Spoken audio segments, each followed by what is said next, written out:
Hey everyone, welcome back. Alright, and... hold on a sec here. Okay, and this is my review of The Legend of Korra, Book 2 Spirits, Episode 9, entitled The Guide. Okay, so, this episode I think was honestly the best episode in the series, or in this season rather, thus far. Okay. And it's for a couple of reasons. Alright, first off, I do have some complaints, so I'll mention them first. I do not like the way that they're taking Lin Beifong, because in the first season, she was my favorite character. Now she's one of my least favorite, because she's just coming off as a snobby little bitch. And she was so fucking cool. I mean, in the first season, do you remember the way she sacrificed her bending to save everyone else? Granted, it didn't amount to much in the end because she just got it back. But do you remember that? Now she's nothing but a fucking bitch. And it's kind of depressing. I mean, come on. So yeah, I do not like the way that they're taking Lin at all. I really hope that she changes later on. The thing is, there's no incentive as to exactly why she's changed so much from the original season, from the first season. So yeah, I really hope that she changes later on. Another thing I don't like is this stupid romance shit. And it's not the fact that there's romance in general, because yes, it is back in this episode again. But it's it's not the fact that there's romance in general, but it's the fact that it's so undeveloped. I mean, in the first season, we had one of my favorite love triangles of all time.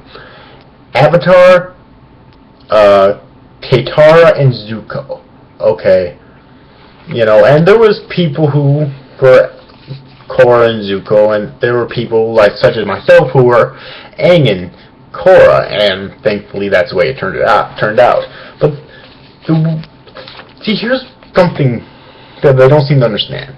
The reason that love triangle worked was because there was not only chemistry between Aang and Katara, but there was also chemistry between Zuko and Katara, because if I recall correctly, I think the two of them dated at one point, if I'm not mistaken. Okay. So yeah, that would definitely cause something. That would definitely cause it.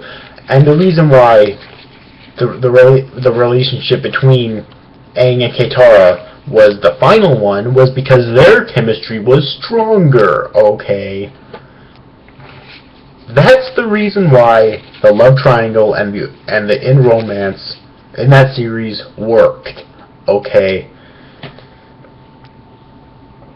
But here it's like I originally saw chemistry between Asami and Mako, but now that's even starting to dwindle. So yeah, I do not like that at all.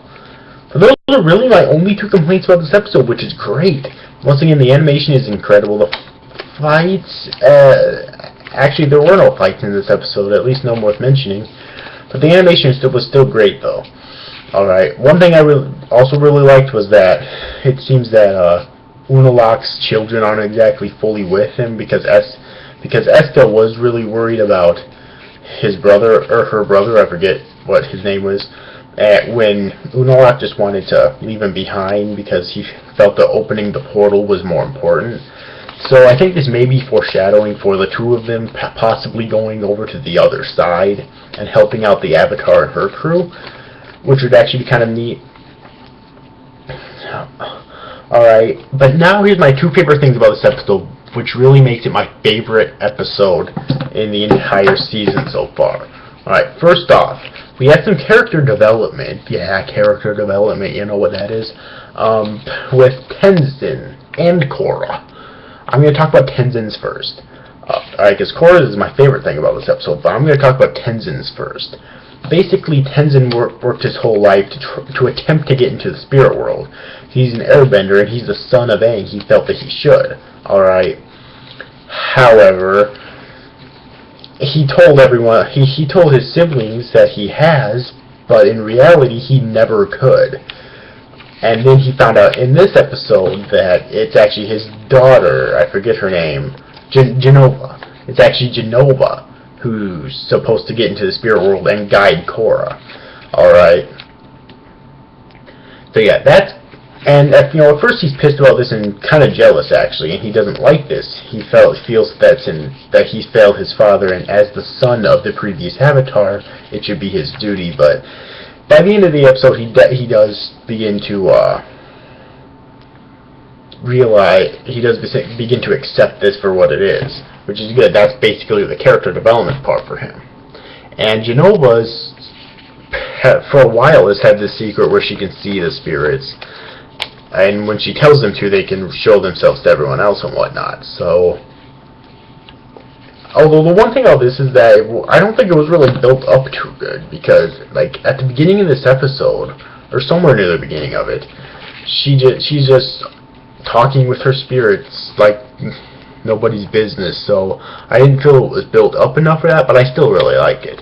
Now there's Korra's character development. Yeah. Character development for Korra, something we thought we'd never fucking seen. I don't think I've actually liked her as a character since the beginning of Season 1, okay?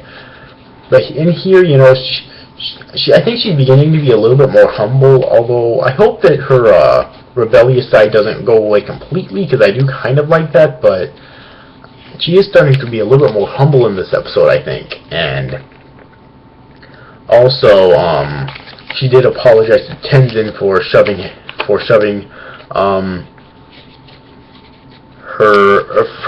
him away before for Unoak